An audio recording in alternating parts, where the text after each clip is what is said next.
just briefly address the situation with my recommendation and then take questions. We've got about 10 minutes.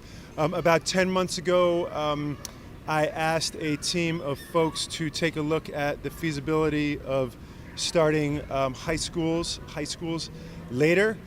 They produced an excellent report that I will be sharing with the Board of Education next week. One of the recommendations in that report, I believe, is promising, and that's to start high schools 50 minutes later, extend the elementary school day by 30 minutes, and move up middle schools by 10 minutes. It will require a lot of engagement of our students, families, and staff to determine the feasibility. We will be engaging folks through various means over the next year or so to determine, again, the feasibility and practicality, including costs, disruption, et cetera. And then we'll be able to move forward with a recommendation or a decision, I should say, for the 2015-16 school year. So if something happens, if we determine that my recommendation is feasible, it would not happen until the 2015-16 school year. At that, I'll take any questions that you may have. For years it was said that moving to a later schedule was way too expensive, it would throw the sports programs out of kilter. There's no way this could work in this county. What says to you that it is a desirable and workable idea? Well, I never would say there's no way anything would work. I mean, you always have to consider different options, and this is what we're going to do this year. We're going to study the feasibility, study the practicality. Again, I think as you read the report, you'll see they did a fantastic job of really coming up with some solid options, and now we get to see whether or not it will work, and we'll do that by analyzing everything from elementary and middle schools, traffic patterns, costs, et cetera. Is this a shift for you? Have you come to a different view than last year? Not as enthusiastic a year ago? No, look, I think this makes sense. I think that it is, if we can do it, if we can afford it, if it makes sense, then why not do it? I can't think of a reason not to, other than practicality issues, feasibility issues, and cost issues. If we can do this, why not? What was the line of thinking on making the middle schools start before? It's really, as you'll see in the report, it's really just an operational issue regarding the tiers of buses we have. You know, we can't just add more buses because of the expense associated with it. So it's all about making sure that there's enough time to use the same buses on 4 tiers. You talk about the balance between, for elementary school students staying in longer, the balance between the economics that just logistically you had to do that for the buses and whatnot, compared to what you say in your press release about it adding the instructional time.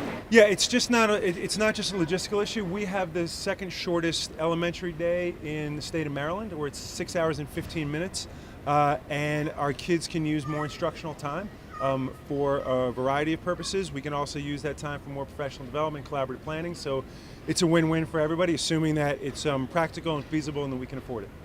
And is any thought given to, I know that the panel gave at least some thought to the idea of extending the school year as part of this, their options. Where does that factor into your thinking? We are not discussing extending the school year at this time as part of this recommendation. And again, what does it take to get these through? What has to happen? So first we have to figure out the feasibility and the practicality and the level of disruption for all our kids, right? We really took a narrow slice. We looked at high schools. We now have to look at the impact on families of elementary and middle school students. We have to look at staff as well. And then we also know that you know, this is such a diverse community with so many different kinds of folks, and we've heard from some, but not all of our community. We want to make sure we do a lot of outreach and engagement to families whose voice needs to be at the table. And then, of course, we have to figure out, we have to determine the costs associated with that and how that relates to other priorities we have in the district. But does it come down to eventually the school board is the final arbiter, and once they vote, it can be done? So I expect that when we come forward with a recommendation to the school board that we will have unity on the recommendation that I make, and the school board is the one that determines the budget implications for it. What you've actually gathered so far, what do you think is the best benefit or benefits coming from these recommended times? So there's a clear link between student health and well-being and sleep. If kids can start the day later, we expect they'll get more sleep. It's related to safer roads. It's related to kids being more alert. We have been focused on health and wellness and well-being of kids. It's one of our strategic areas and foci. So anything we can do to promote the well-being and health of our kids, we will try to do. What do your own kids think of this?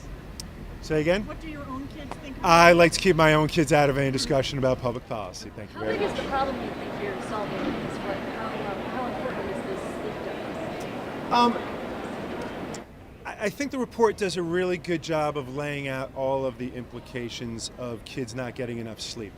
Frankly, I've spoken to kids who say, you know what, it's not that big a deal, I figure it out. Other kids say, please change it because, first period I'm really tired. I don't know that if you asked all 45,000 plus of our high school kids if there would be a unanimity of opinion, but it's significant enough for it to warrant significant consideration by us.